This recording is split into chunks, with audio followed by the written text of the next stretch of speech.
దేవుడు చూడండి మనిషిని ఎంత ప్రేమిస్తున్నాడంటే ఆయనకి అసలు తలవాల్చుకోవడానికే స్థలం లేదంట. కానీ ఈ రోజున మీరు ఇక్కడ ఉన్న వాళ్ళందరికీ కూడా సొంత స్థలాలు, సొంత ఇల్లు ఇచ్చాడు. అది చిన్నది కానివ్వండి, పెద్దది కానివ్వండి. కనీసం ఆయనకైతే ప్లాట్ఫామ్ కూడా లేదు. దేనికి మనందరికీ సొంత ఇల్లు ఇచ్చాడు? ఆయనకి లేదు కదా, మరి మనకెందుకు ఇచ్చాడు? మీ సబ్స్క్రైబర్ నేను లెక్క చూసినట్టుగా ఉంది. నేను సర్పంచ్ని, ఈ 5 ఊర్లకి పెద్ద మేజర్ పంచాయతీ సర్పంచ్. దేవుడిని నా స్థాయిలో పెట్టాడు. ఈరోజు చాలా అద్భుతంగా ఉంది. ఈరోజు ఒక తెలియనటువంటి అనుభూతి అనేది కలిగింది. ఇన్ని రోజులు నేను 2007లో బాప్తిజం తీసుకున్నాను, డిగ్రీ చదువుతాను అంత మాత్రమే. కానీ ఈరోజు ఒక అద్భుతంగా దేవుడు సూటిగా మామూలు కొట్టడం కాదు. ఈరోజు మిస్ అయ్యి ఉంటే నా పరిస్థితి ఎలా ఉండేదని నేను ఒక క్వశ్చన్ మార్క్. అందుకే దేవుడు నన్ను గుర్తించాడు. చాలా అద్భుతంగా, చాలా అసలు మిరాకిల్ అనమాట. సాయంత్రం అయిందా మళ్ళీ తిరిగి పడుకోవడం, తెల్లారిందా మళ్ళీ వెళ్ళిపోవడం, ఇదే సరిపోతుంది. మనం ప్రభు కోసం ఇప్పుడు ఏం చేసావు? నీకోసం ప్రభు ప్రాణమే పెట్టాడు కదా. ఎవరికి లేని ధన్యత నీకు ఇచ్చాడు కదా, ఆయన కుమార్తెగా, ఆయన కుమారుడుగా. మరి నువ్వు ఆయన కోసం ఏం చేసావు? ఎవరికైనా ఒక ఎమ్మెల్యే తెలిస్తేనే విర్రవీగిపోతారు, ఎవరికైనా ఒక ఎంపీ తెలిస్తేనే విర్రవీగిపోతారు. నాకు పలానోడు తెలుసు, పరిచయం అది ఇదని. దేవుడే నిన్ను కుమార్తెగా, కుమారుడిగా పెట్టాడు. నువ్వెంత విర్రవీగిపోవాలి? మరి ఆయన కోసం నువ్వేం చేస్తున్నావు?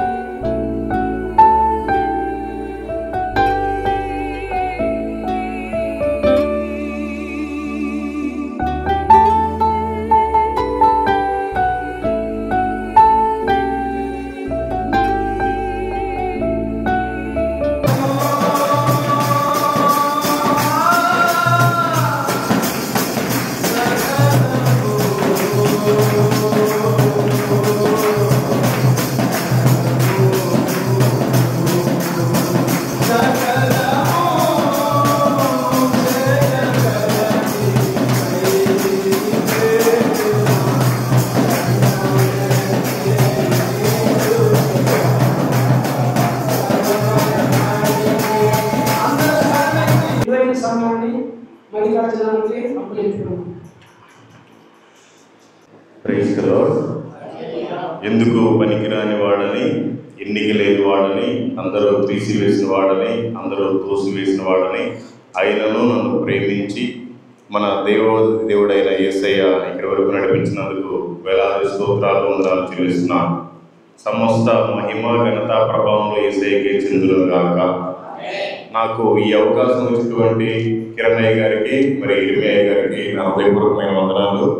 వచ్చిన మీ అందరికీ కూడా పేరు పేరున నా హృదయపూర్వకమైన వందనాలు. నేను పాస్టర్ని కాదు, లేకపోతే రెవరెండ్ని కాదు, బిషప్ని కాదు. నేను రోజు మీ పాస్టర్ గారు బోధించినట్టుగా నేను బోధించలేకపోవచ్చు. నేను మీలాగే ఒక విశ్వాసిని, కాకపోతే సువార్తను ప్రకటిస్తూ ఉంటాను. కాబట్టి ముందుగా నేను ఎవరో మీకు తెలియాలి కనుక ఒక 4 మాటలు నా జీవితం సాక్ష్యాన్ని, ఆ తర్వాత 4 మాటల వాక్యాన్ని చెప్పి నేను వెళ్ళిపోతాను. ఇంకెప్పుడు మీకు జీవితంలో కనిపించను, మీరు కూడా నాకు కనిపించరు. కాకపోతే శ్రద్ధగా వినండి. మీ పిల్లల్ని మీ దగ్గర కూర్చోబెట్టుకోండి. బయట అంతా పెత్తనాలు చేస్తున్నారు. ఆ మెట్లు దిగేటప్పుడు, ఎక్కేటప్పుడు కింద పడితే ప్రాబ్లమ్స్ మీకే. కాబట్టి ఎవరి పిల్లలు వాళ్ళు మీ పక్కన కూర్చోబెట్టుకుంటే వాళ్ళు కూడా దేవుని సంధిలో భయభక్తులు కలిగి పెరుగుతారు. నా పేరు మల్లికార్జునరావు. నేను ఒక హిందూ కుటుంబంలో జన్మించాను. నేను 4 సార్లు అయ్యప్ప మాల వేసుకున్నాను. 18 సార్లు తిరుపతికి పూజ చేసుకున్నాను. కాశీ నుంచి కన్యాకుమారి దాకా ఉండే ప్రతి హైందవ టెంపుల్కి వెళ్ళి చాలాసార్లు గుడి చెప్పుకున్నాను, ఒప్పుకోళ్ళని తీర్చుకున్నాను. కానీ నాకు ఎప్పుడూ శాంతి సమాధానం లేదు. ఇంకా చేయాల్సింది చాలా ఉంది. మీకు అంతా చెప్పాలి అంటే దగ్గర 2.5-3 గంటలు పట్టింది. అందుకని పాస్టర్ గారికి ఎప్పుడన్నా అవకాశం ఉంటే బయట సువార్త సభ పెడతామన్నాడు. ఆ సభలో మీకు అన్ని విషయాలు చెప్తారు. ఎందుకంటే మరి నాకు సమయం ఇచ్చిన 1 గంట, ఆ గంటలో నేను 4 మాటలు దేవుని మాట చెప్పేసి వెళ్ళిపోతాను. సాక్ష్యం ఇది. మనమంతా ఇప్పుడు వాక్యంలోనికి వెళ్దాం.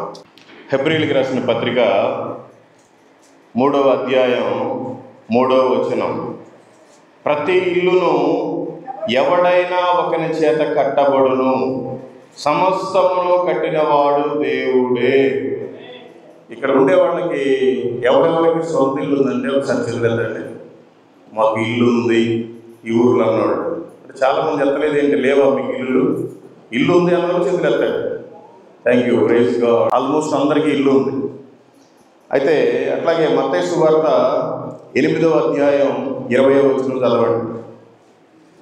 అందుకు యేసు, నక్కలకు బొరియలను ఆకాశ పక్షులకు నివాసములను కలవు గాని మనుష్య కుమారునికి తలవాల్చుకున్నట్టుకైనను స్థలము లేదని అతనితో చెప్పాను. దేవుడు చూడండి మనిషిని ఎంత ప్రేమిస్తున్నాడంటే ఆయనకి అసలు తలవాల్చుకోవడానికే స్థలం లేదంట. కానీ ఈ రోజున మీరు ఇక్కడ ఉన్న వాళ్ళందరికీ కూడా సొంత స్థలాలు, సొంత ఇల్లు ఇచ్చాడు. అది చిన్నది కానివ్వండి, పెద్దది కానివ్వండి. కనీసం ఆయనకైతే ప్లాట్ఫామ్ కూడా లేదు. దేనికి మనందరికీ సొంత ఇల్లు ఇచ్చాడు? ఆయనకి లేదు కదా, మరి మనకెందుకు ఇచ్చాడు తెలుసుకోవాలి. అపోస్తుల కార్యములు 7వ అధ్యాయం 48వ వచనం. ఆకాశము నా సింహాసనము, భూమి నా పాదపీఠం. చూడండి, దేవుడు నోటి మాటతోటే ఆకాశం కలుగులు కాకంటే ఆకాశం కలిగింది, భూమి కలుగులు కాకంటే భూమి కలిగింది. సమస్తం కూడా నోటి మాటతోటి కలిగాయి. భూమి అంట ఆయన పాదపీఠం అంట. అంటే మనం చెప్పులిప్పుకునేంత స్థలమే ఆయన దృష్టిలో.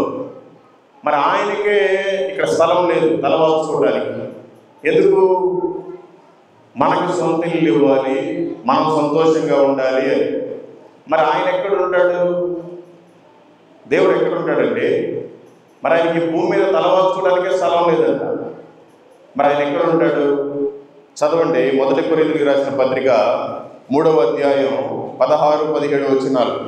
మీరు దేవుని ఆలయమై ఉన్నారని, దేవుని ఆత్మ మీలో నివసిస్తున్నాడని మీరు ఎరుగరా?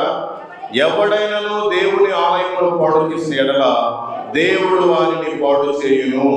దేవుని ఆలయము పరిశుద్ధమైనది, మీరు ఆ ఆలయమై ఉన్నారు.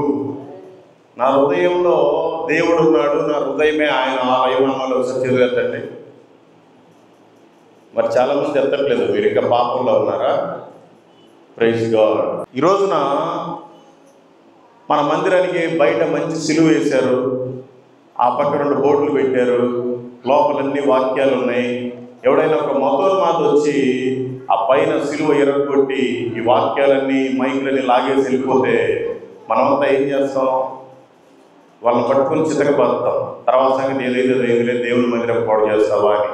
మరి మనుషులుగా మనమే చేతితోటి కట్టుకున్న మందిరాన్ని ఎవడన్నా వచ్చి పాడు చేస్తే మనం వాళ్ళ మీదకి ఫైటింగ్కి వెళ్తున్నాం, కొడుతున్నాం, తిడుతున్నాం, అవసరమైతే కేసులు పెడతాం. మరి దేవుడి హృదయం, నీ హృదయమే దేవుని ఆలయం. దేవుడు నీ హృదయంలోనే ఉంటున్నాడు. ఈ లోకంలో ఎక్కడ ఆయనకి తలవాల్చుకోవడానికి కూడా స్థలం లేదంట. కానీ నిన్ను తయారు చేస్తుంది ఎందుకు అంటే నీ హృదయంలో ఆయన ఉండటానికి. మరి నీ హృదయంలో ఆయన ఉన్నాడా? ఈరోజు క్రైస్తవులు అని చెప్పుకుంటున్నారు, సిగ్గు లేకుండా బయటికి వెళ్ళి సిగరెట్లు తాగుతున్నారు. క్రైస్తవులు అని చెప్పుకుంటున్నారు, సిగ్గు లేకుండా బయటికి వెళ్ళి మందు తాగుతున్నారు. క్రైస్తవులు అని చెప్పుకుంటున్నారు, సిగ్గు లేకుండా అక్రమ సోల పెట్టుకుని వ్యభిచారం చేస్తున్నారు. మరి మనమంతా క్రైస్తవులు ఎలా అవుతాం? మరి మన హృదయం పాడైపోతుందేమో. అబద్ధాలు ఆడుతున్నాం, మోసపూరిత మాటలు చెప్తున్నాం, రాజకీయ పార్టీలు చర్చిలో కూడా తీసుకొస్తున్నాం, ఒకరికొకరికి సమాధానం ఉండట్లేదు. మరి నీ హృదయంలో దేవుడు ఉంటున్నాడా? నువ్వు సరిగ్గా ఉన్నట్లయితేనే దేవుడు నీ హృదయంలో ఉంటాడు. నువ్వేదో ఆదివారం రాగానే మంచి భక్తులాగా ఏదో బైబిల్ పట్టుకొచ్చి ఇంటి మీద నువ్వు చేసుకొని ఇక్కడ కూర్చుంటే నువ్వేదో భక్తురాలు కాదు. నీ హృదయంలో ఆయన ఉంటే మాత్రమే నువ్వు భక్తురాలు. చాలా మంది మరి నిద్రపోతున్నారు. నిన్నంతా ఏం పని చేసి వచ్చారమ్మా? దయచేసి మేలుకోండి. ఎందుకంటే పేరు పెట్టి లేకపోతే బాగోదు, అందరి ముందు సిగ్గుగా అనిపిస్తుంది. దేవుని మందిరం అంటే ఆశామాష కాదు, కొంచెం భయభక్తులు కలిగి రెస్పాన్సిబిలిటీగా ఉంటారు. నిద్రపోవడానికి కాదు వచ్చింది. జకర్యా గ్రంథము 2వ అధ్యాయము 13వ వచనం. సకల జనులారా, యెహోవా తన పరిశుద్ధమైన నివాసము విడిచి వచ్చుచున్నాడు, ఆయన సన్నిధిని మౌనులై ఉండుడి. ఎప్పుడైతే మీరు పరిశుద్ధాత్మ దేవుడు దుఃఖపెట్టారో మీ హృదయాల్లో నుంచి పరిశుద్ధాత్మ దేవుడు వెళ్ళిపోయాడు ఎప్పుడో. కానీ ఆయన మళ్ళీ వస్తున్నాడంట ఈ భూమి మీదకి. మరి నువ్వు మౌనంగా ఉండమని చెప్తున్నాడు. మౌనంగా అంటే ఏదో చర్చిలో ఉన్నంతసేపు నోరు మూసుకుని మౌనంగా ఉండటం కాదు. నీ పక్కన వారితో నువ్వు సమాధానంగా ఉండాలి. నీకంటూ ఒక సాక్ష్యం ఉండాలి. నీదేదైనా ఉంటే బయట చూసుకోవాలి, కానీ మందిరంలో మాత్రం చాలా చక్కగా ఉంటున్నారు. బయటికి వెళ్ళిపోయిన తర్వాత మళ్ళీ పార్టీలు, పగలు, కక్షలు, సమాధానం లేకుండా.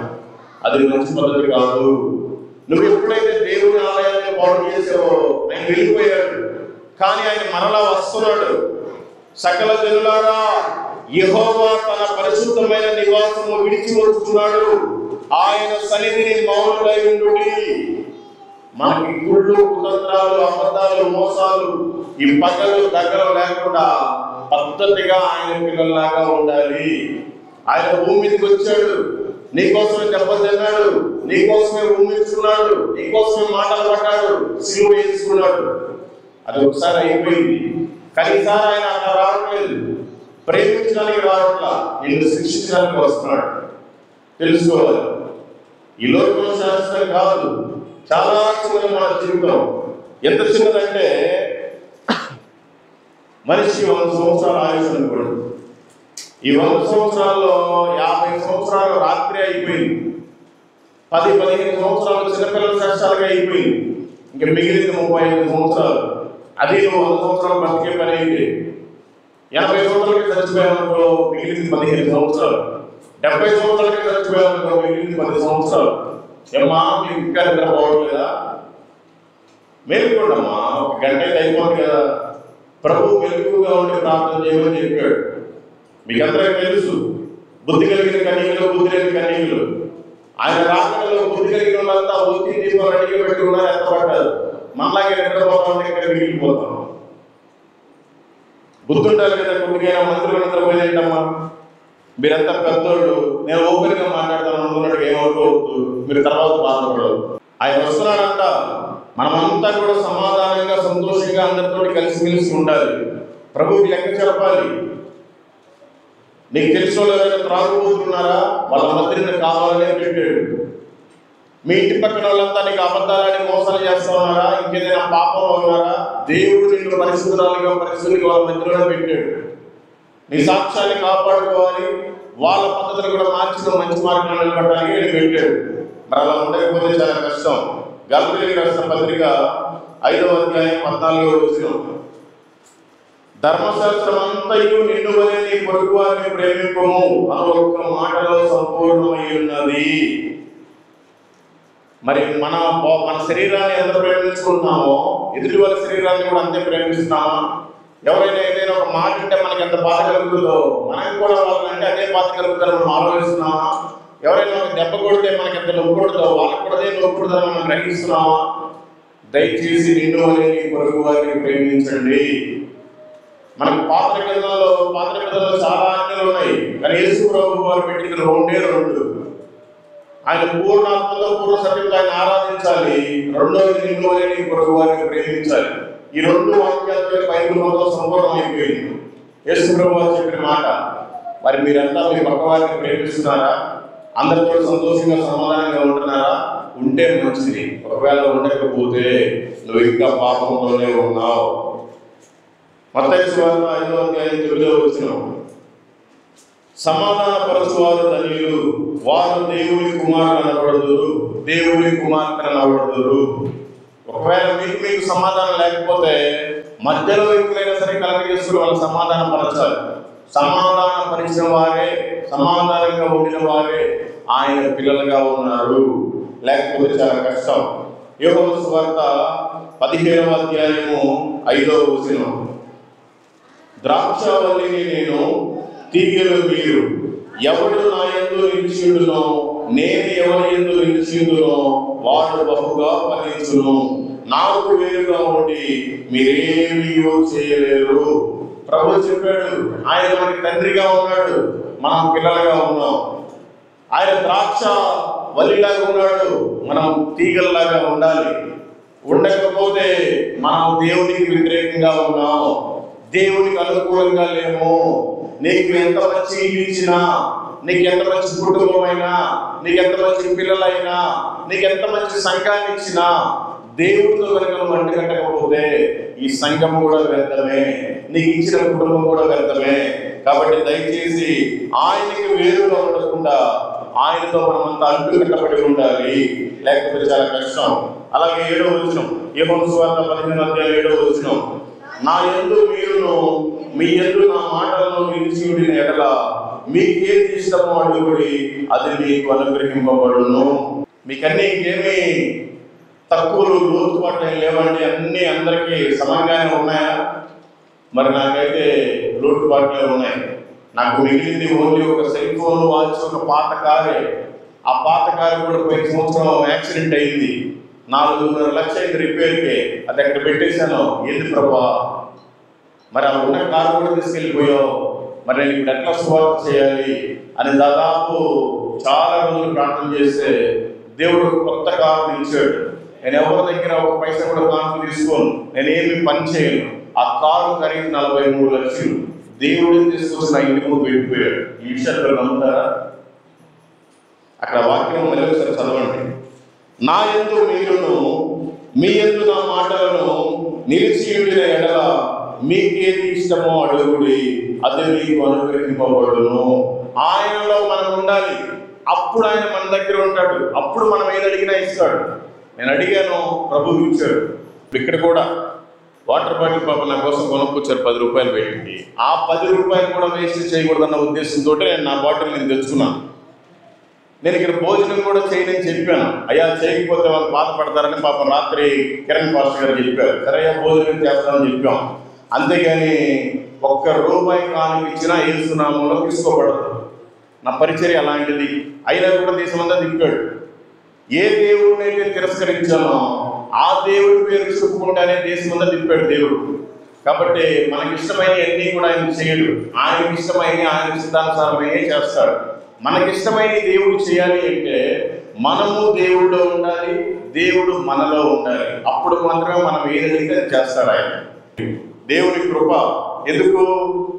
మనం దేవుని యందు ఉన్నాం, ఆయన మన యందు ఉన్నాడు కనుక మనం ఏది ప్రార్థించినా ఆయన వింటాడు, ఆయన చేస్తాడు.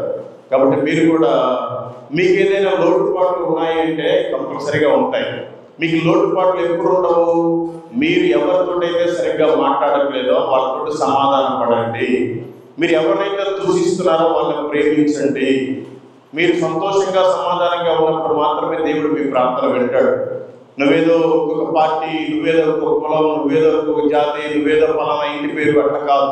అందరూ సమానమే. ఎప్పుడైతే నువ్వు నీ పక్కన వారిని ప్రేమించి సమాధాన పడతావో అప్పుడు మాత్రమే నీ లోటుపాట్లని దేవుడు తీర్చగలడు. అప్పుడు దాకా తీర్చలేడు. ప్రకటన గ్రంథము 22వ అధ్యాయము 12వ వచనం, ఇదిగో త్వరగా వచ్చుచున్నాను, వాని వాని క్రియ చొప్పున ప్రతి వాని ఇచ్చుటకు నేను సిద్ధపరిచిన జీతము నా యొద్ద ఉన్నది. అర్థమైందండి? ప్రభు ఒకసారి ఈ భూమి మీదకి వచ్చాడు, దెబ్బలు తిన్నాడు, కొట్టించుకున్నాడు, ప్రాణం పెట్టాడు, తిరిగి 3వ రోజులు లేచాడు, మళ్ళీ అనేక మందికి స్వస్థతలు చేశాడు. తర్వాత ఆరోహణమై వెళ్ళిపోయాడు. వెళ్ళిపోయి ఇప్పుడు మళ్ళీ ఆయన త్వరగా వస్తున్నాడు. ఎందుకు? మనల్ని తీసుకువెళ్ళటానికి. మనం చేసిన ప్రతి క్రియ కంట ఆయన దగ్గర జీతం ఉందంట. మరి నేను చేసే క్రియలకి, నేను చేసే పనికి ఆయన దగ్గర జీతం ఉంది. మరి మీకు కూడా జీతం ఆయన దగ్గర ఉందా? ఉందన్న ఒకసారి చెవులు ఎత్తండి. Praise god. కొంతమంది ఎత్తారు, మరి కొంతమంది ఎత్తలా. నేను ఎత్తిన వాళ్ళ గురించి మాట్లాడుతున్నా. మీరంతా ఏ మేరకు తీశారో మీకు జీతం ఉంది ఆయన దగ్గర.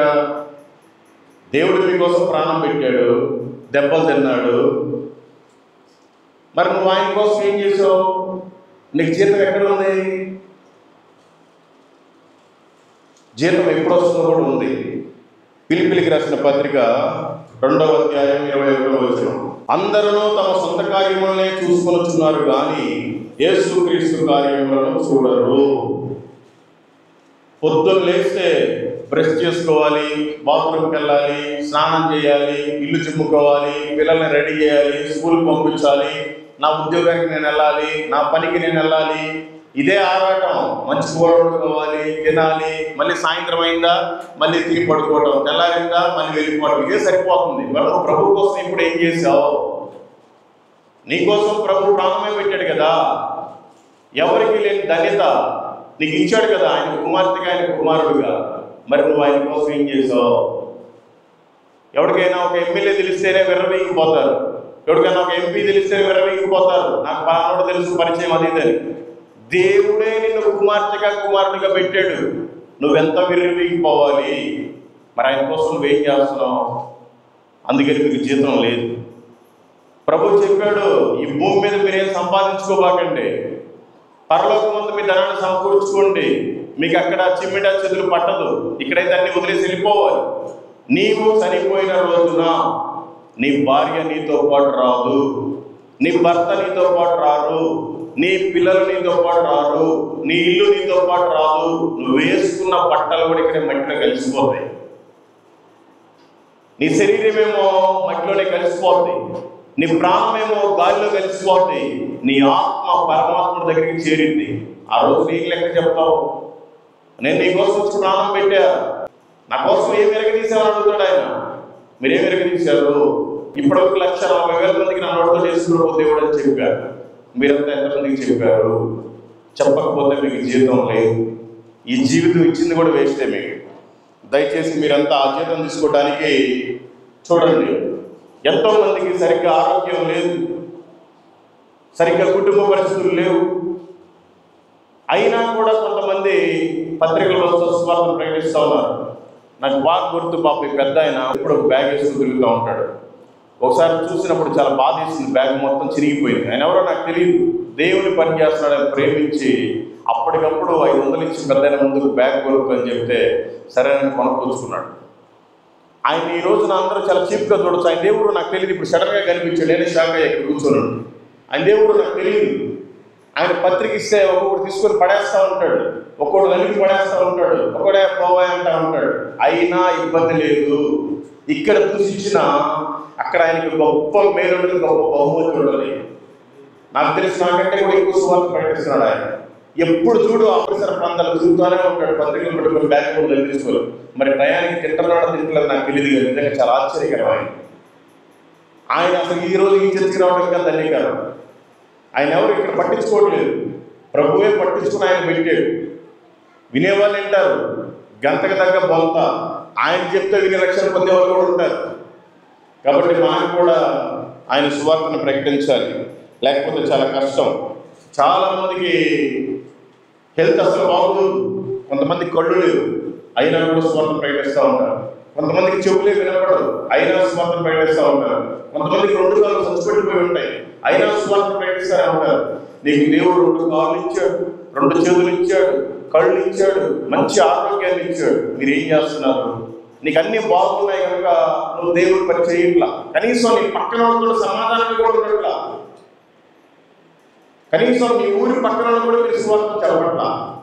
అంటే ఒకవేళ నీకు అన్ని బాగున్నాయని నువ్వు అనుకుంటే ఈ రోజు రాత్రికే నీకు పక్షవాతం వచ్చి ఒక చెయ్యి పడిపోతే అప్పుడు పత్రికలు పంచుతావా యేసుప్రభు దేవుడని? మరి నీ నోరు మందగించిన నోరు పడిపోతే ఎవరికి చెప్తావు యేసుప్రభు దేవుడని? అన్నీ ఉన్నప్పుడే కదా నువ్వు చెయ్యాలి. దేవుడేమో అన్ని కొట్టించుకొని ఆయన దెబ్బలు తిని చనిపోయి నీ కోసం ఆయన ప్రాణం పెడితే నువ్వేమో నీ పనులే నువ్వు చూసుకుంటున్నావు, నీ కుటుంబమే నువ్వు చూసుకుంటున్నావు, నీ ఉద్యోగమే నువ్వు చూసుకుంటున్నావు. మరి దేవుడి పని ఎవరు చేయాలి? దేవుడు మీకు ఎందుకు నిత్య జీవాన్ని ఇవ్వాలి? ఆయన ఎందుకు మరలా వచ్చి మిమ్మల్ని తీసుకుని వెళ్ళాలి? దయచేసి తెలుసుకోండి, ఆయన పని చేయాలి. ఆయన పని చేయాలంటే ఏం చేయాలి? చూడండి, ముందుగా ఏం చేయాలి? మత్తయి సువార్త 22వ అధ్యాయం 39వ వచనం, నిన్ను వలె నీ పొరుగు వారిని ప్రేమింపవలెను. ఫస్ట్ మనం ఎదుటి వారిని ప్రేమించాలి ఆయన పని చేయాలి అంటే. ఆ తర్వాత ఏం చేయాలి? యూదా పత్రిక 1వ అధ్యాయం 23వ వచనం, అగ్నిలో నుండి లాగినట్టు కొందరిని రక్షించుడి.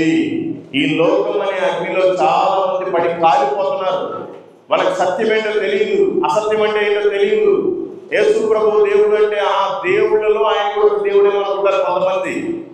కొంతమంది ఏమో పలానా కులం తక్కువ దేవుడు అనుకుంటారు కొంతమంది, పలానా బ్రిటిష్ దేవుడు అనుకుంటారు కొంతమంది, పలానా అమెరికా దేవుడు తెల్లవాడు దేవుడు అనుకుంటారు కొంతమంది. వాళ్ళకి తెలియదు, మనమే చెప్పాలి. సువార్త అనే నీళ్లు చల్లి అగ్నిలో నుంచి వాళ్ళ లాగినట్టుగా కొందరైనా లాగి రక్షించాలి. ఎందుకు పనికిరాని నాకు సిగ్గులేదండి, ఎందుకంటే ఎప్పుడైనా చచ్చిపోయేవాడిని. ఇప్పటి వరకు 79 మంది బాప్టిజం తీసుకున్నారు నేను చెప్తే.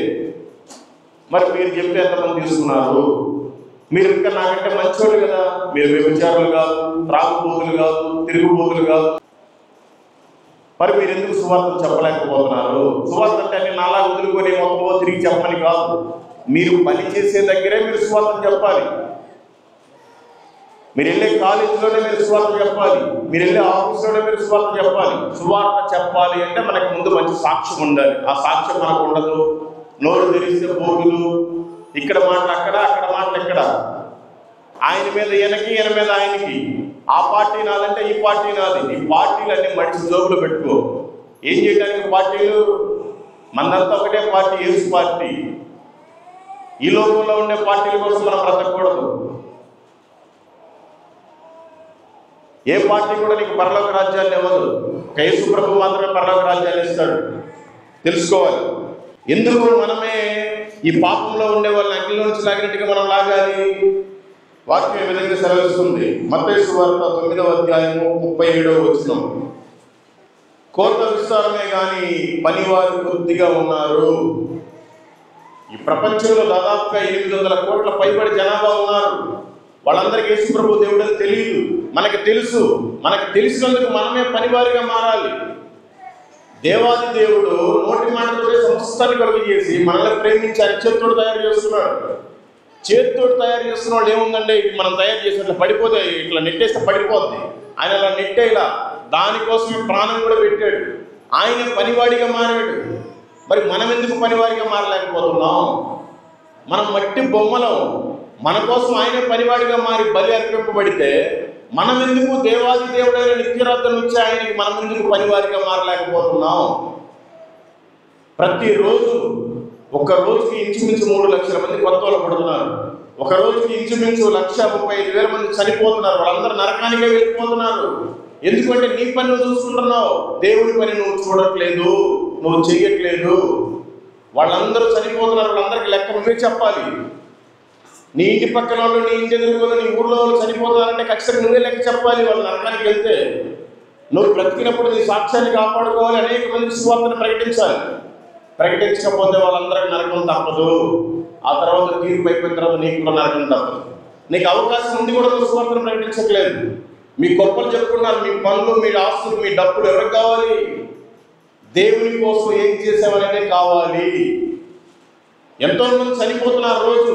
నీకైతే ఇంకా ప్రాణాన్ని ఇచ్చాడుగా. ఈ రోజు ఒకవేళ నీ ఇంట్లో ఒక మనిషి చనిపోతే నువ్వు ఎంత బాధపడతావు? మరి దేవాది దేవుడైన యేసయ్య చనిపోయాడు కదా, నువ్వు ఎందుకు బాధపడట్లేదు? ఆయన చనిపోయింది ఎందుకు? మనల్ని బ్రతికించడానికే. మరి నువ్వు మాత్రం బ్రతుకుతున్నావు. మరి నీ పక్కన వాళ్ళు చనిపోతున్నారు. వాళ్ళకి సువార్త ఎందుకు ప్రకటించలేకపోతున్నావు? ప్రకటించకపోతే మీరందరూ దేవునికి లెక్క చెప్పాలి. గుర్తుపెట్టుకోండి. మార్కు సువార్త 16వ అధ్యాయము 15వ వచనం. మరియు మీరు సర్వలోకమునకు వెళ్ళి సర్వ సృష్టికి సువార్తని ప్రకటించుడి. కనీసం మనం సర్వలోకానికి కాకపోయినా మనం ఉన్న లోకంలోనన్న సువార్తను ప్రకటిస్తున్నామా? ఆ సువార్త ప్రకటించడానికి ఎంతమంది చూడండి ఒకసారి. మార్కు సువార్త 1వ అధ్యాయము 15వ వచనం. మార్కు సువార్త 1వ అధ్యాయము 15వ వచనం. కాలము సంపూర్ణమై ఉన్నది, దేవుని రాజ్యము సమీపించి ఉన్నది, మారు మనసు పొంది సువార్త నమ్ముడని చెప్పుచు దేవుని సువార్త ప్రకటించుచు అనేక మంది మన భారతదేశానికి వచ్చాను. కానీ వారిని మనవారే కాల్చి చంపేసను, పొడిచి చంపేసను అనుకున్న బైబిల్లో. మనకి ఈ రోజున ఈ బైబిల్ వాక్యం ఉందన్నా, నిజమైన దేవుడు యేసుక్రీస్తున్నా కూడా మనకి సువార్తను ఎవరు తీసుకొచ్చారండి? యేసు ప్రభు వారికి 12 మంది శిష్యులు. వాళ్ళలో ఒకరైన తోమా గారు దగ్గర 1980 సంవత్సరాల క్రితం కేరళ ప్రాంతానికి వచ్చాడు. 7.5 మందిరాలు కట్టాడు ఆయన. పడవ ప్రయాణంలోనే తిరుగుతానే. ఆ తర్వాత మనల్ని చెన్నై ప్రాంతంలో మీటింగ్ ఉందని పిలుచుకొచ్చి ఆయన ప్రార్థన చేసుకుంటూ చంపేశారు. అందుకని మనకు సువార్త వచ్చింది. అక్కడి నుంచి అండమాన్ వెళ్తే ఒక అమెరికా అతను పంపించారు సువార్త ప్రకటించడానికి. వాళ్ళు అక్కడ ఉండే వాళ్ళంతా మూర్ఖులు, బాణాలు వేసి చంపేశారు. అట్లాగే ఒంగోలు ప్రాంతానికి బాప్టిస్ట్ అనే ఒక జాన్ని పంపించారు. ఆయన కూడా అట్లాగే ఆయన కాలం అంతా ఎలగూసుకుని వెళ్ళిపోయాడు. ఇక్కడంతా కూడా చాలా మంది మార్పులు పొందుకున్నారు. ఆ కొంచెం ముందుకెళ్తే ఒరిస్సా ప్రాంతం గ్రహం స్టేట్స్ అని ఒక ఆయన ఆస్ట్రేలియా నుంచి పంపించాడు దేవుడే. 3 పిల్లలు బాగా సువార్త ప్రకటిస్తున్నాడు. ఆడపిల్లని భార్యని ఇంట్లో పెట్టి సువార్త ప్రకటించడానికి ఇద్దరు మగ పిల్లలు తీసుకుని కారులో వేసుకుని వెళ్తే 3 రోజులు సభలు పెట్టుకున్నారు. ఒకరోజు అయిపోయింది, నాన్న బాగా దోమలు కొడుతున్నాయి, ఇంటికి వెళ్ళొద్దప్ప అని పిల్లలంటే, వద్దునా మనం 3 రోజులు సభలు పెట్టుకున్నాం, ఇది 2వ రోజు, ఈ ఒక్క పూట కారులో పడుకోండి, రేపు కూటమి అయిపోగానే వెళ్ళిపోతాం, వీళ్ళందరూ పల్లెటూరు నుంచి వచ్చారు అని చెప్పి వాళ్ళకి బుజ్జగించుకొని కారులో పడుకోబెట్టుకొని వాళ్ళ నిద్రపుచ్చి ఈయన కూడా చిన్నగా నిద్రలో జారుకున్నాడు. ఒక బీజేపీ ఆర్ఎస్ఎస్ క్యాండిడేట్ దారాసింగ్ అనే వ్యక్తి వచ్చి పెట్రోల్ పోసి ఒరిగెట్టేసి మొత్తం కాలు పెడితే సజీవ దహనం, 3 బూడిదైపోయారు, పాస్టర్ గారు 2 పిల్లలు. మరి మనం ఎవరి కోసం బూడిద అవుతున్నాం? మన ఆరాట పోరాటం ఎవరి గురించి? అనేక మందిని దేవుడు వాడుకుంటున్నాడు, మన దేశానికి పంపిస్తున్నాడు. మనం ఎందుకు వేరే వాళ్ళకి సువార్త చెప్పలేకపోతున్నాం?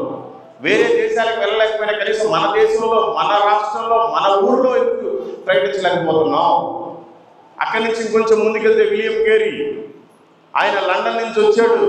ఈ రోజున మన చేతిలో బైబిల్ ఉందంటే ఆయన రాసిందే, ఆయన తయారు చేసిందే. ఈ బైబిల్ సగం తయారు చేసుకున్నాడు, కాలిపోయింది. మళ్ళీ కొద్ది తయారు చేసుకున్నాడు, భార్య చనిపోయింది.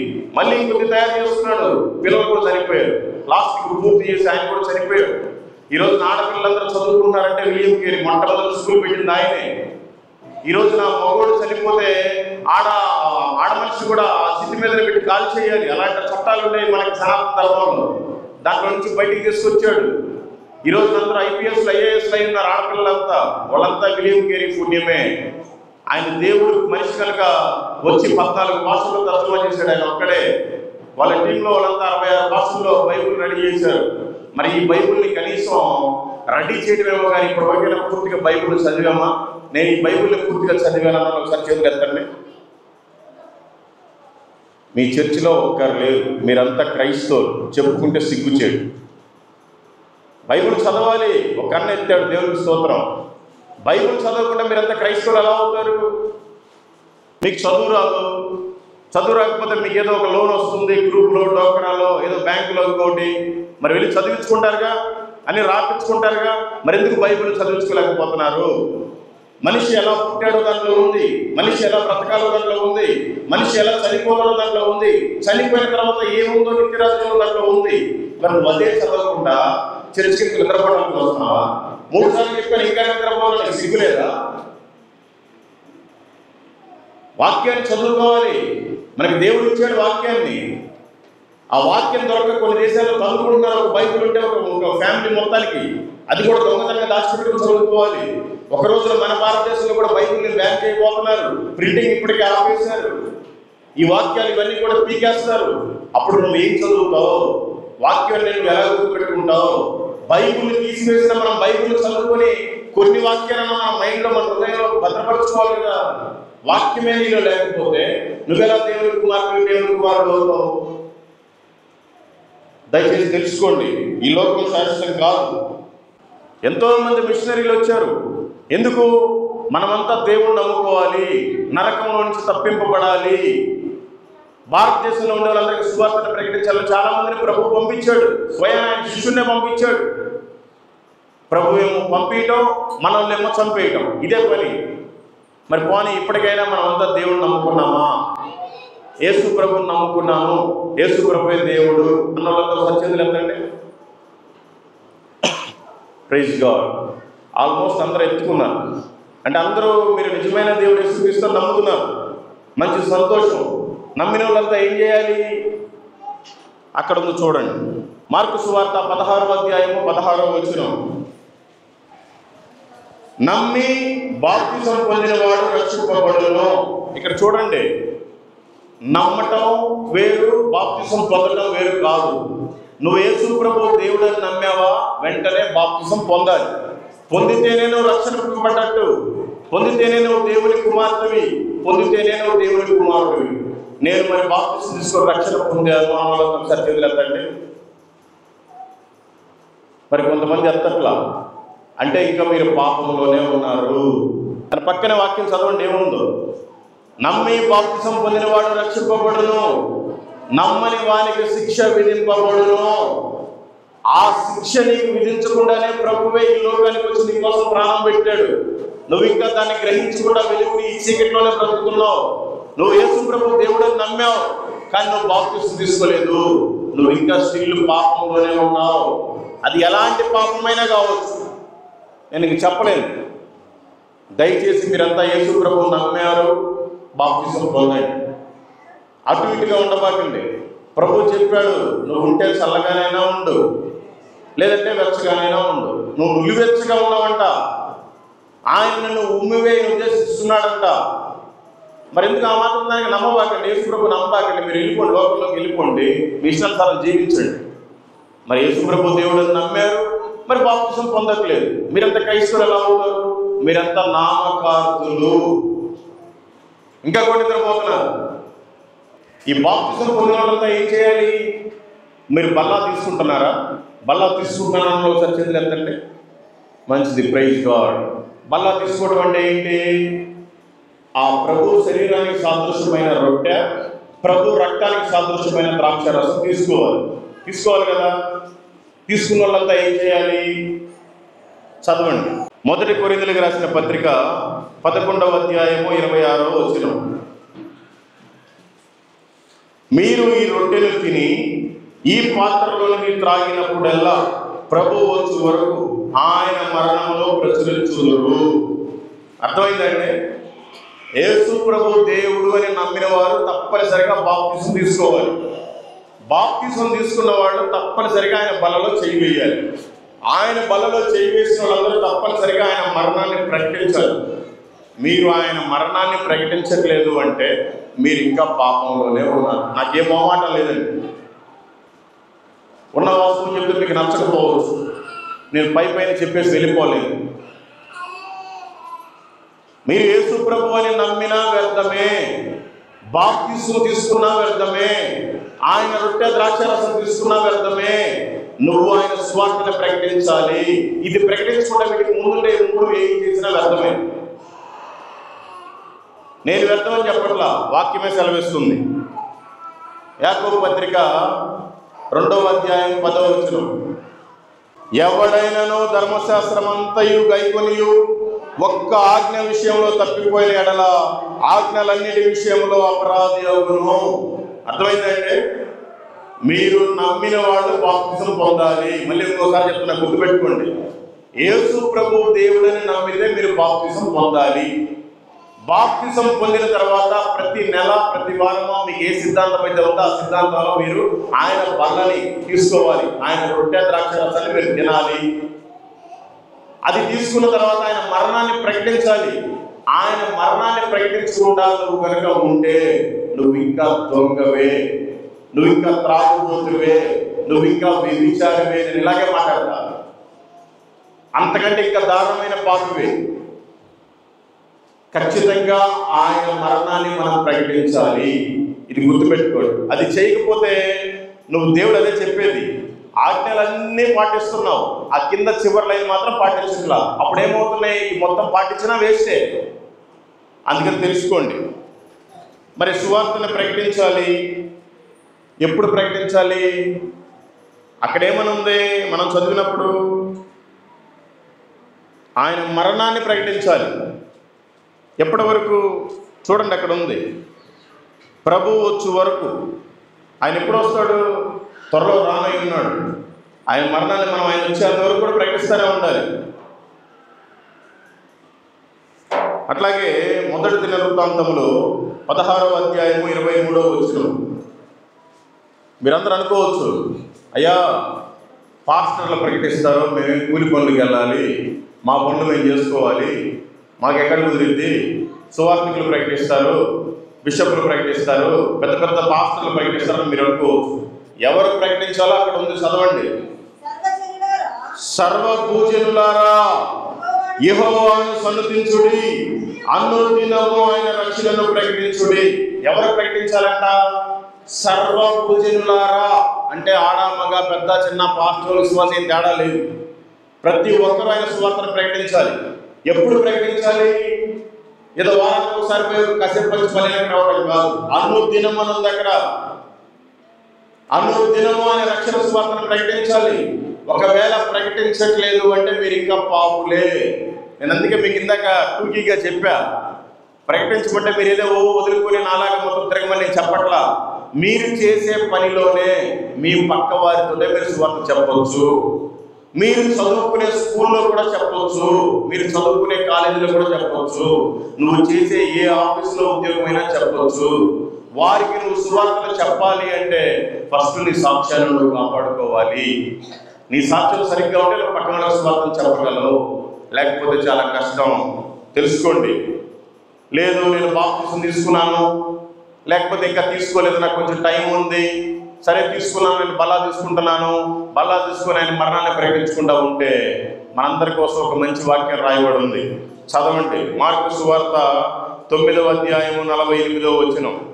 నరకమున వారి పురుగు చావదు, అగ్ని ఆరదు.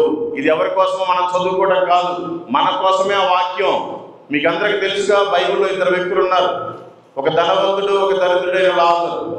ఏమవుతుంది, ఆ దరిద్రుడైన లాజరు రోజు ఆ ధనవంతుడి దగ్గరికి వచ్చి ఎప్పుడు భోజనం చేస్తాడా, మిగిలిన కింద రొట్టె ముక్కలు, అన్నం మెతుకులు, ఎమ్మకలన్నీ వేస్తాడేమో ఎదురు చూస్తూ ఉండేవాడు. పాపం అట్లా ఆ ఎంగిలి మెతుకులే తినేవాడు, ఆ రొట్టె ముక్కలు ఆ ఎమ్మకలు ఏరుకొని తినేవాడు. ఒళ్ళంతా పుండ్లు, కుక్కలు వచ్చి నాకేయి, ఈగలు ముసిరేయి, మనలాగా నిద్రపోవాలా, నిజాయితీగా ఉన్నాడు, పేదరికంలో ఉన్నా కూడా. ఒక రోజున 2 చనిపోయారు. ధనవంతుడు కూడా పాతిపెట్టబడ్డాడు. ఈ దరిద్రుడైన లాజరేమో అబ్రహాము రొమ్మున కొనిపోబడ్డాడు. ఈ ధనవంతుడేమో పాతాళానికి వెళ్ళిపోయి యాతన పడుతున్నాడు. అక్కడి నుంచి కేకలు పెడుతున్నాడు, అయ్యా తండ్రివైన అబ్రహామా, నేను ఈ పాతాళంలో యాతన పడలేకపోతున్నాను ప్రభువా, నా దగ్గర నాయన భిక్ష మెత్తుకునేవాడు, నేను మిగిలిస్తే ఎంగిలి మెతుకులు రొట్టెలు తినేవాడు, వాడు నీ రొమ్మునున్నాడు, ఒక్కసారి నా దగ్గరికి పంపించయ్యా, నేను ఈ యాత్ర పడలేకపోతున్నాను, ఒక్కసారి చిటికిన వేలు ముంచిన 4 వేలు వేస్తాడేమో, నేను అప్పుడైనా బ్రతుకుతానేమో. కేకలు పెడుతున్నాడు. అక్కడి నుంచి అబ్రహాము చెప్తున్నాడు, కుదరదు, బ్రతికిన రోజు ఇష్టానుసారం నువ్వు సుఖించావు, తాగావు, తిన్నావు, నీకు అక్కడే. ఇప్పుడు ఈ దరిద్రులైన లాజరును పంపడానికి కుదరదు, నీకు మాకు మధ్యలో అగాధం ఉంది. సరేనయ్యా, నేనంటే ఎట్లా ఇక్కడ యాత్ర పడిపోతున్నాను, నాకు 5 సహోదరులు ఉన్నారు ప్రభా, మరి వారికైనా సువార్త చెప్తాను, ఒక్కసారి దరిద్రుడిని భూమి మీదకి పంపిస్తాయంటే కుదరదు. నువ్వు బ్రతికినప్పుడే యేసు ప్రభు దేవుడని నమ్మాలి, బాప్తిసం తీసుకోవాలి, బలలో చేయి వేయాలి, సువార్తను ప్రకటించాలి. అది ఏది నువ్వు చేయలా. అందుకని నీకు అక్కడే నువ్వు రక్షణ పొందాలి, నీ ఇంట్లో వాళ్ళని రక్షణ మార్గంలో నిలుపుకోవాలి, నీకు అక్కడే సెలవిస్తున్నాడు ఆయన. కాబట్టి మనమంతా ఇక్కడ గమనించాల్సిన విషయం ఏంటంటే, ఈ ధనవంతుడు అనే వ్యక్తి ఎవరంటే అన్యుడా, క్రైస్తవుడా? అన్యుడా ఒకసారి చేతులు ఎత్తండి. ఎత్తలా, మీకు వాక్యం తెలుసు.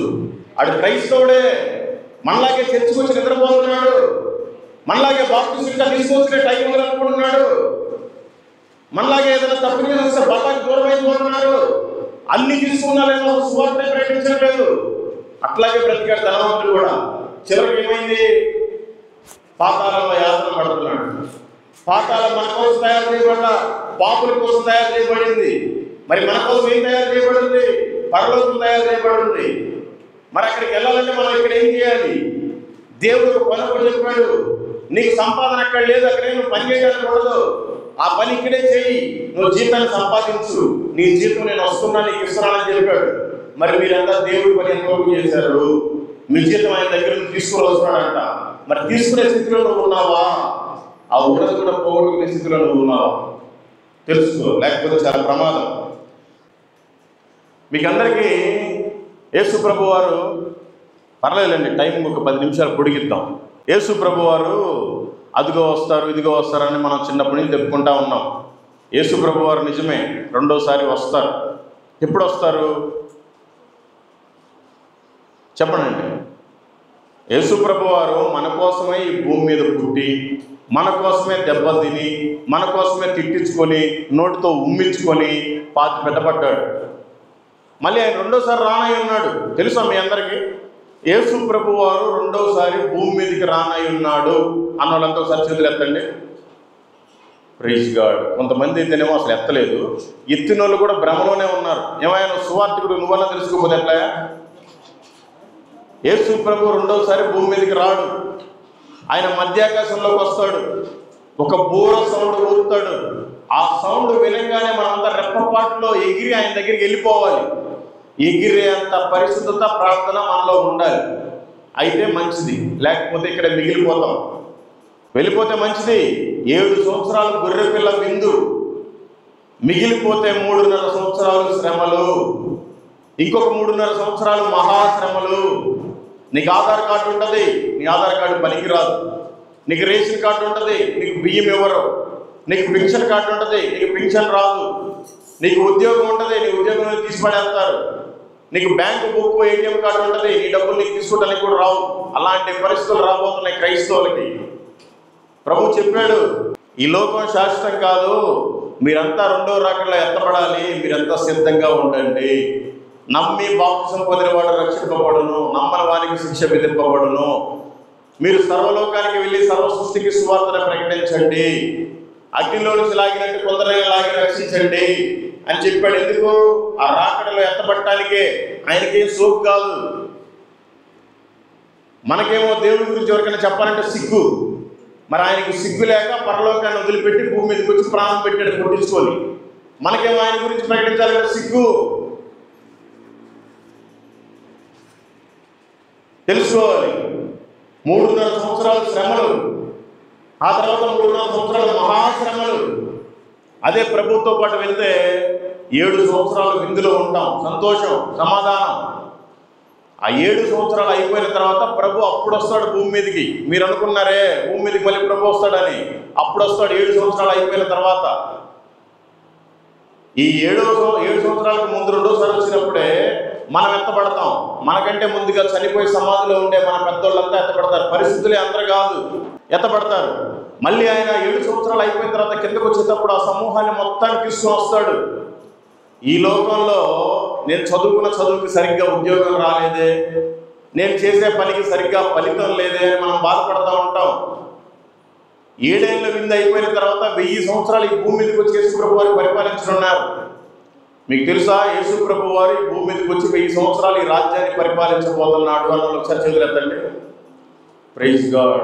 మరి చాలా మందికి తెలియదు, నిజంగానే యేసు ప్రభు వారి భూమి మీదకి రాబోతున్నాడు. 1000 సంవత్సరాలు ఆయనే మనకి ముఖ్యమంత్రి, ప్రధానమంత్రి, ప్రెసిడెంట్. మనకి యెరూషలేము క్యాపిటల్. ఏ అమరావతో, విజయవాడో, హైదరాబాదో, ఢిల్లీలో కాదు మన రాజధాని. మన రాజధాని యెరూషలేమే. ఆయన అక్కడి నుంచి పరిపాలిస్తాడు. ఎవరైతే ఆయన రాకడలో ఎత్తపడ్డారో వాళ్ళే ఈ భూమి మీద అధికారులు. ఆ 1000 సంవత్సరాలు ఈ తాత్కాలిక జీవితంలో, ఈ బ్రతికే ఈ 30-40 సంవత్సరాల జీవితం కోసం ఏదో పాకులాడి ఉద్యోగం చేస్తావా? 1000 సంవత్సరాలు నేను ప్రభుత్వంతో పాటు ఆ గవర్నమెంట్లో ఉండాలని నువ్వు పాకులాడతావా? మీ ఇష్టం, తెలుసుకోండి. ఆ తర్వాత 1000 సంవత్సరాలు అయిపోయిన తర్వాత ఆయన భూమి మీదకి రాగానే ఫస్ట్ 7 సంవత్సరాల విధులు ముగించుకుని భూమి మీదకి రాగానే సాతాను గారిని బంధించేస్తాడు. ఇంకప్పుడేమి అక్రమాలు, అబద్ధాలు, సావులు, వ్యభిచారాలు ఇట్లాంటివన్నీ గలిబిలు సృష్టించేవి ఉండవు. ఇంతకుముందే అన్నీ జరిగిపోయినాయి, ఇంకా అప్పటి నుంచి జరగవు. ఆయన ఈ భూమి మీదకి వచ్చిన తర్వాత 1000 సంవత్సరాలు పరిపాలించిన తర్వాత అప్పుడు ఈ భూమిని మొత్తం చాప చుట్టినట్టుగా చుట్టి అగ్నిగంధకాలతో వేసేసి మనలందరినీ పరలోకం తీసుకుని వెళ్తాడు. పరలోకానికి వెళ్ళాలంటే మన పేర్లు ఎక్కడ ఉండాలి? చూడండి ఒకసారి వాక్యం. ప్రకటన గ్రంథము 21వ అధ్యాయము 27వ వచనం. గొర్రెపిల్ల యొక్క జీవ గ్రంథమందు రాయబడిన వారే దానిలో ప్రవేశింతురు గాని నిషిద్ధమైనది ఏదైనానో, అసహ్యమైన దానిని, అబద్ధమైన దాన్ని జరిగించువాడైనను దానిలోనికి ప్రవేశింపడు. అర్థమైందండి? ఇంకా మీకు పరలోకం ఎన్ని కిలోమీటర్లు ఉందో కూడా చెప్తా. మనమంతా ఏదో భూమి మీద ఇంత విశాలంగా ఉన్నట్టుగా పరలోకం లేదు. పరలోకం చాలా చిన్నది. పరలోకం ఎన్ని కిలోమీటర్లు బైబిల్లో ఉంది, మీరు చదివితేగా మీకు తెలిసేది. ప్రకటన గ్రంథము 21వ అధ్యాయము 16వ వచనంలో ఉంది ఎన్ని కిలోమీటర్లు ఉందో పరలోకం. ఆ పట్టణము సచ్చౌకమైనది, దాని పొడవును దాని వెడల్పును సమానము. చూడండి, 750 కూసులు ఉంటుంది అక్కడ. ఆ 750 కూసులు అంటే ఎంత? ఓన్లీ 2306 కిలోమీటర్లు మన తెలుగు వైపు ప్రకారం. ఇంకా కొన్ని వేరే బైకులు అయితే మా అంటే 2400 కిలోమీటర్లు. మీరంతా గూగుల్లో కొడితే వస్తుంది 750 కోసులు హౌ మెనీ కిలోమీటర్స్ అని. ఆ చిన్న పట్టణంలో మనం పట్టాలి. అందరూ వెళ్ళేది ఎక్కడికి? విశాలమైన మార్గానికి వెళ్ళిపోతున్నారు, నరకానికి. దానికి హద్దులు లేవు, ఇంకా అది అన్లిమిటెడ్, ఇది ఓన్లీ లిమిటెడ్. అందుకని దయచేసి మనం ఒక్కరిగా పరలోకానికి వెళ్ళడం కాదు, మన బంధువుల్ని మన మిత్రులను కూడా ఆ మార్గంలో నిలపాలి. అందరి కోసం ప్రభు ప్రాణం పెట్టాడు. నీ ఒక్కరి కోసం, నీ కుటుంబం కోసమే కాదు, నీ పక్కన వారి కోసం కూడా పెట్టాడు. ఆ తర్వాత ఈ భూమిని మొత్తాన్ని పాడు చేసి ఈ ప్రజలందరినీ కూడా తీసుకెళ్ళిపోయి పరలోకం ఎంట్రన్స్లో కూర్చోబెడతాడు. పరలోకం లోపలికి తీసుకెళ్ళడు, ఆ బయట నుంచోబెట్టి ఆయన ఒక సింహాసనం వేసుకుని, ఒక కుర్చీ వేసుకుని కూర్చుంటాడు. ఆ సింహాసనం పేరే ధవల సింహాసనం. మనం ఇప్పుడు ఏదైనా తప్పు చేసి ఎవడన్నా కేసు పెడితే పోయి కోర్టులో నిలబడాలి, చేతులు కట్టుకొని 6 రోజులు కూడా నిలబడాలి. పలానా ఇస్తారమ్మని తీసుకురండ్రా, మన ఇస్తారమ్మ కాదులే చెప్తున్నా. మన బ్రతుకులు సరిగ్గా ఉండవు, కానీ అందరూ మాత్రం బైబిల్లో పేర్లు పెట్టుకుంటారు, మంచి మంచి భక్తుల పేర్లు. సరే, నేను ఉదాహరణకు చెప్తున్నా. పలానా ఇస్తారమ్మని తీసుకురండ్రా, దేవదూతలకు ఆజ్ఞాపిస్తాడు దేవుడు కుటుంబార్శం మీద యేసుప్రభు వారు కూర్చొని ఉంటారు. అప్పుడు ఆ ఇస్తారమ్మని తీసుకొని ఇద్దరు దేవదూతలు తీసుకొని వచ్చి ఎదురుగా నుంచో పెడతారు. ఏమ్మా ఇస్తారమ్మా, నా కుమారుణ్ణి భూమి మీదకి పంపించాను. ఎందుకు? నువ్వు చేసిన పాపాలు కడగబడటానికి, నిన్ను నా కుమార్తెగా నాకు అంగీకరించడానికి. మరి నీ కోసం నా కుమారుడు ప్రాణం పెట్టాడు, నీ పాపాలు పోయాయి కదా, మరి నువ్వు నా కోసం ఏం చేసావు అని అడుగుతాడు. ఏం చేశారు మీరు చెప్పాలి. అయ్యా, నేనైతే ఎటువంటి పాపం చేయలేదయ్యా, నేను చర్చికి వచ్చేదాన్ని, టయానికి వచ్చేదాన్ని, మంచి పాటలు పాడేదాన్ని, బాగా పరిచయం చేసేదాన్ని, కసులు తిమ్మేవాడిని, ఇల్లు తుడిచేదాన్ని అని చెప్పుకుంటారు. కానీ ఎన్ని ఆత్మలను రక్షించామని చెప్పాలి. అన్నీ చేస్తారు, చిన్న మాట ఇక్కడి నుంచి అక్కడికి సాడీలు వెళ్ళిపోతాయి. నువ్వు చేసిన పరిస్థితి అంతా వ్యర్థమే, పాపమే. అన్ని బాగానే ఉంటే నోరు తెరిస్తే ఏదో ఒక బూతులు చేస్తుంది, నువ్వు ఇంకా పాపివే, రక్షింపబడి ఉండేమో. పలానా యాకోబుని తీసుకురండ్రా, ఎవరో ఒకరు యాకోబుని తీసుకొని వస్తారు, ఇద్దరు దేవదూతలు. ఏం యాకోబు, నేను నీ కోసం భూమి మీదకి నా కుమారుడు పంపించాను, నీకోసం దెబ్బలు తిన్నాడు, ఏడ్చబడ్డాడు, రక్తం అంతా కారిపోయింది, చివరి రక్తం పట్టుకు కారిపోయింది, నీకోసం ప్రాణం పెట్టాడు. మరి నువ్వు నా కోసం ఏం చేసావు యాకోబు అడుగుతాడు దేవుడు.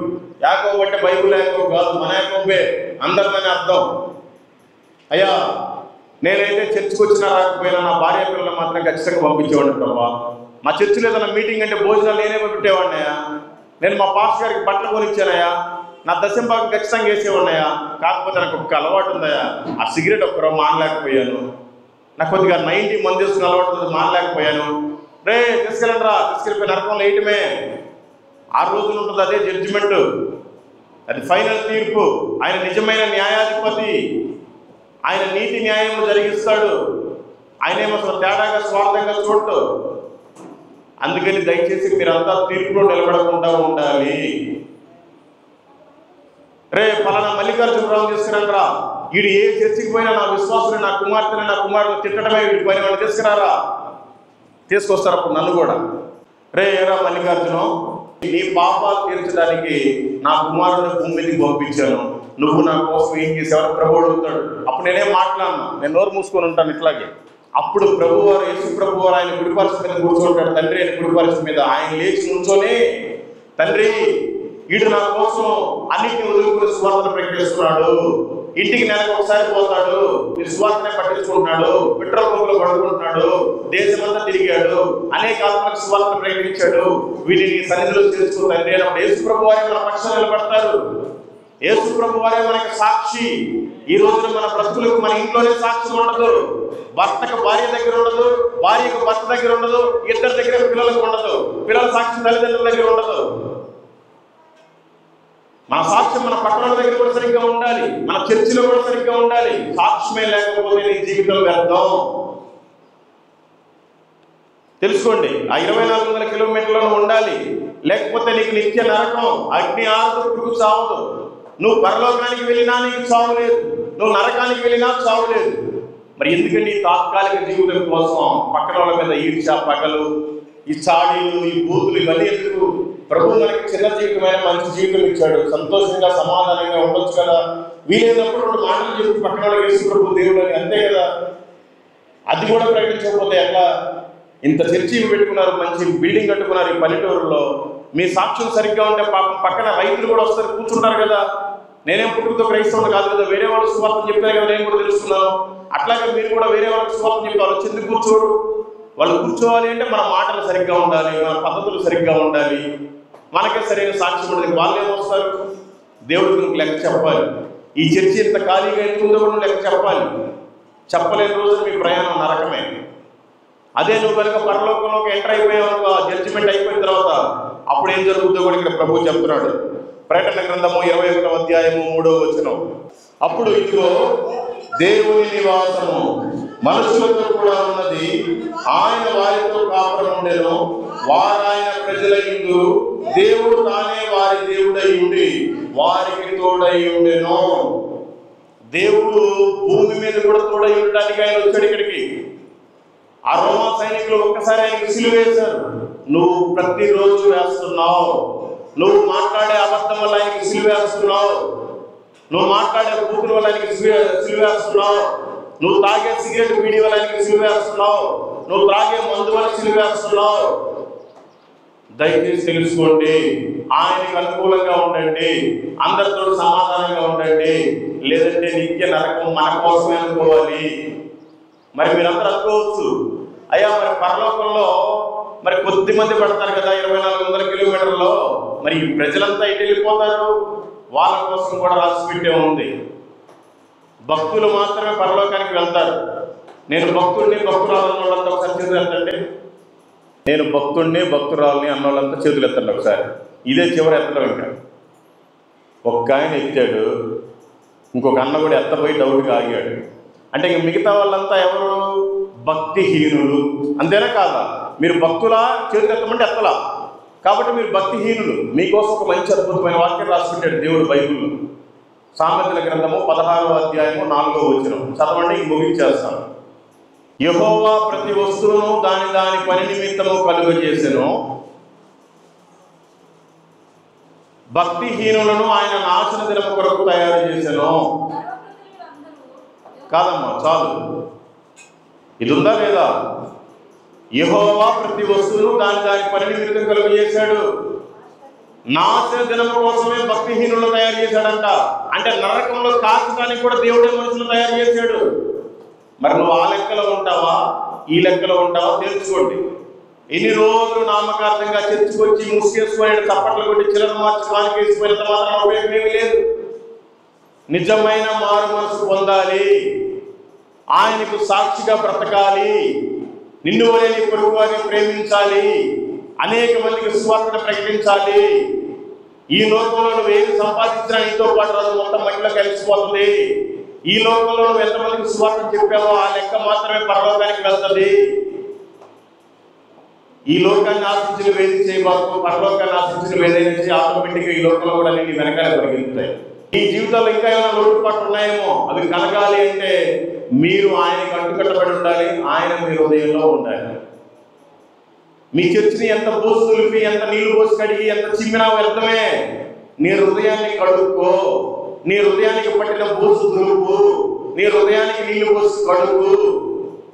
మామూలు నీళ్ళు కాదు, వాక్యమైన నీళ్లు పోసి కడగండి, లేకపోతే మీ ఇష్టం. దేవుడు మిమ్మల్ని, మీ కుటుంబాన్ని, మీ సంఘాలని దీవించి ఆశీర్వదించును గాక.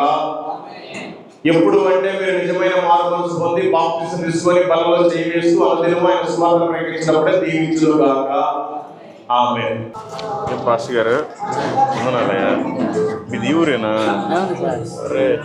ఇవాళ స్వార్థకి వెళ్ళలేదు, ఆదివారం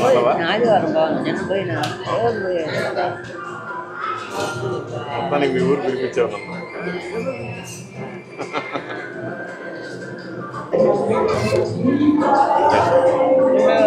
మీ సబ్స్క్రైబర్ నేను చూసినట్టుగా ఉంది. నేను సర్పంచ్ని, ఈ 5 ఊర్లకి పెద్ద మేజర్ పంచాయత్ సర్పంచ్. దేవుడిని నా స్థాయిలో పెట్టాడు. ఈరోజు చాలా అద్భుతంగా ఉంది. ఈరోజు ఒక తెలియనటువంటి అనుభూతి అనేది కలిగింది. ఇన్ని రోజులు నేను 2007లో బాప్తిజం తీసుకున్న డిగ్రీ చదువుతాను అంత మాత్రమే. కానీ ఈరోజు ఒక అద్భుతంగా దేవుడు సూటిగా మామూలు కొట్టడం కాదు. ఈరోజు మిస్ అయ్యంటే నా పరిస్థితి ఎలా ఉండేదని నేను ఒక క్వశ్చన్ మార్క్. Thank you. అందుకే దేవుడు నన్ను చూపించాను. చాలా అద్భుతంగా చాలా చాలా అసలు మిరాకిల్ అన్నమాట.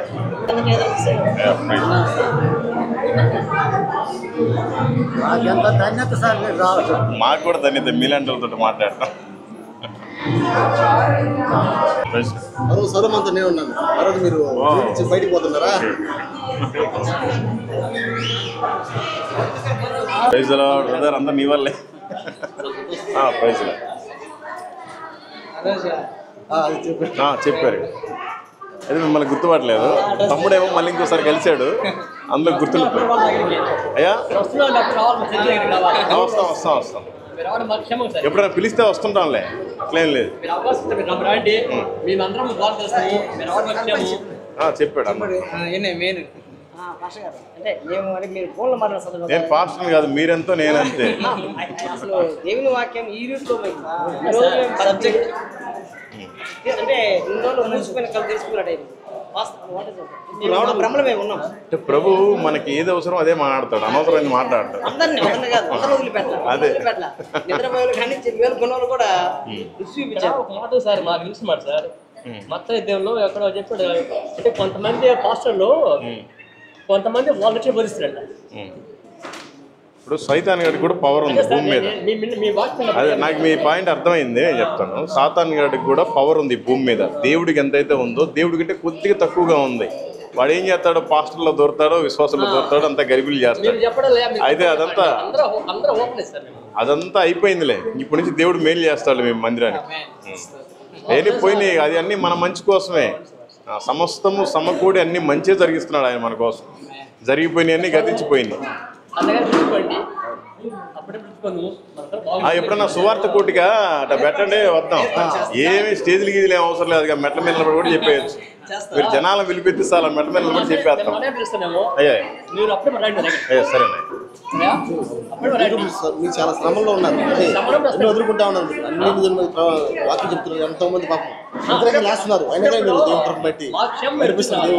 సరేనా, వస్తాను తప్పకుండా. అదిగో తమ్ముడి దగ్గర నెంబర్ ఉంది, పాస్టర్ గారి దగ్గర నెంబర్ ఉంది, ఎప్పుడైనా ఫోన్ చేయండి, వస్తాను. అవును పర్లేదు, మీకు కూడా మంచి పాస్టర్ గారిని ఇచ్చాడు దేవుడు. ఆయన కిరణ్ పాస్టర్ గారు మంచి ఆత్మీయ. టేబుల్ ఎందుకు కింద కూర్చుని తింటాము, వాళ్ళంతా పెద్ద పెద్ద పాస్టర్లకు కావాలి టేబుల్ కుర్చీలు ఇవన్నీ.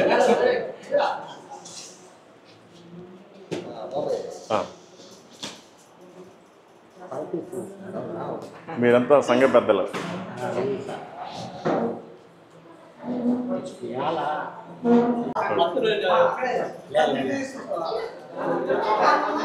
కరిగిపోయే కాలములో తరిగిపోయే సంపదలు ఇవ్వలేవు ఆనందాన్ని. శాశ్వత కాలం శాశ్వతమైనది యేసయ్య ప్రేమ, అంతము కానిది ఆ దివ్య ప్రేమ. శాశ్వతమైనది యేసయ్య ప్రేమ, అంతము కానిది ఆ దివ్య ప్రేమ. కరిగిపోయే కాలములో తరిగిపోయే సంపదలు ఇవ్వలేవు ఆనందాన్ని. శాశ్వత కాలం కరిగిపోయే కాలములో తరిగిపోయే సంపదలు ఇవ్వలేవు ఆనందాన్ని. శాశ్వత కాలం